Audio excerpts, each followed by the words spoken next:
देखिए, जो आज़ादी के बाद जो वंचित शोषित हैं उसी में बंजारा समाज है।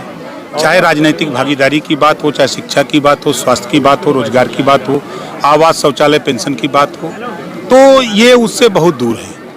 जैसे हमने एटा में देखा, कासगंज में देखा, औरैया में देखा, यहाँ भी मैंने देखा, जो महिलाएं ये देखिए चिट्ठी जो दे रही हैं, इसमें हमको आवास नहीं मिल रहा है, हमारे रास्ते नहीं बने हैं। ये सरकार जब ये सारी सुविधा दे रही तो वहाँ तक पहुँच क्यों नहीं रहा है, क्या कारण है?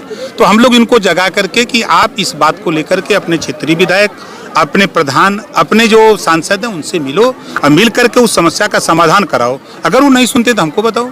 अलीगढ़ में 7 सीटें विधानसभा में, 7 की 7 बीजेपी में, पर उसके बाद भी सुनवाई नहीं हो रही, किसका गलती मानते हैं? देखिए, जो बीमार है जब तक वो दवाई के लिए डॉक्टर के पास नहीं जाएगा तो डॉक्टर दवाई देगा। सवाल इस बात का है कि इन लोगों को पता नहीं है कि हमारे लिए कौन कौन सी योजना बनी है। जब इनको जानकारी होगी तब ना वो जाएंगे। कांग्रेस के नेता प्रमोद कृष्णम जी कह रहे हैं कि जो राहुल की भारत जोड़ो न्याय यात्रा है उसकी आलोचना कर रहे हैं प्रमोद कृष्णम, जो कि महाराज भी हैं और कांग्रेस को प्रतिनिधि करते हैं। कह रहे हैं 2024 को छोड़ा, 2029 की बात करें। क्या कहेंगे सर इसको, प्रमोद कृष्णम को बयान? देखिए, उनके बयान से हम सहमत हैं। उत्तर प्रदेश में 2 सीट बची है कांग्रेस की और 5 राज्यों के चुनाव हुए, उसमें आपने देखा कि 3 राज्यों में पूर्ण बहुमत से एनडीए चुनाव जीता। तो जो उन लोगों ने महागठबंधन बनाया, ममता जी ने मना कर दिया कि हम गठबंधन नहीं करेंगे बंगाल में। उधर पंजाब में मना हो गया कि हम गठबंधन नहीं करेंगे। बिहार में नीतीश जी एनडीए में आ गए। अब दिल्ली का नंबर है, बचा कौन? तो अकेले अकेले लड़ना है लोगों को। सर, शांतनु ठाकुर हैं बंगाल में, बोल रहे हैं कि 7 दिनों के अंदर सीए लागू हो जाएगा। क्या सोचते हैं? देखिए, हम भी उसके पक्षधर हैं। उसकी सही मायने में उसकी गणना हो, जो लोग हैं उनके साथ उसकी गिनती हो जाए। सामान आचार संहिता या सामान क्या कहते हैं, सामान नागरिकता की बात है, तो फिर 2 तरह का कानून क्यों? एक तरह का कानून हो। जब संविधान एक है तो एक तरह का कानून होना चाहिए। इसके पक्षधर बाबा साहब डॉक्टर अम्बेडकर जी भी थे और कांग्रेस लंबे समय तक थी, नहीं कर पाई।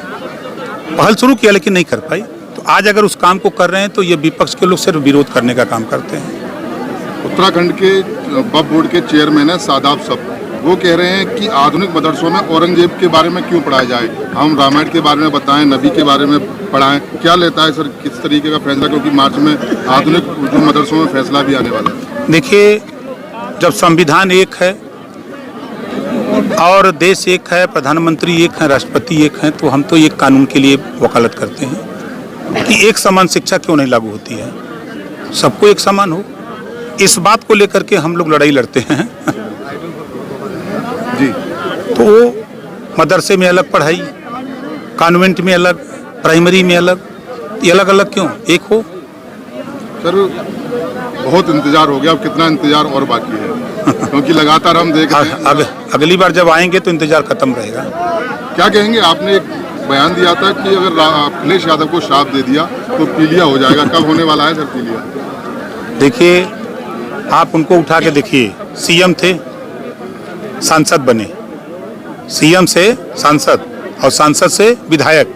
अब उनसे पूछेगा कि आप क्या बनना चाहते हैं। ठीक है, थैंक यू।